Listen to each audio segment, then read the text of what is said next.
Hello বন্ধুরা, কেমন আছেন সবাই? আশা করি আপনারা সবাই ভালো আছেন। এই দেখুন বন্ধুরা, আজকে আমার খাবারের মেনুতে কি কি আইটেম রয়েছে। গরিব মানুষের বাড়ি কি কি বা আইটেম থাকতে পারে দেখুন। এক বাটি মুসুর ডাল, বাঁধাকপি ভাজা এবং একটু আলু সেদ্ধ, আর সঙ্গে রয়েছে সাদা ভাত। কি করব, যা জোটে সেটাই খাই।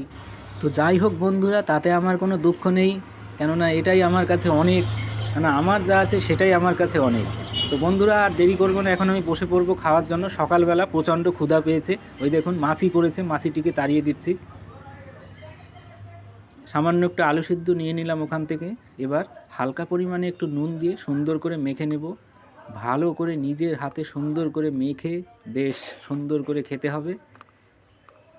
তো এই যে হাতে নিয়ে নিলাম, এবার গ্রাস তুলে দেখি কীরকম হয়েছে খেতে। খুব সুন্দর, খুব সুন্দর, দারুণ। তো আপনাদের কাছে এরকম খাবার খেতে কীরকম লাগে আমাকে অবশ্যই জানাবেন।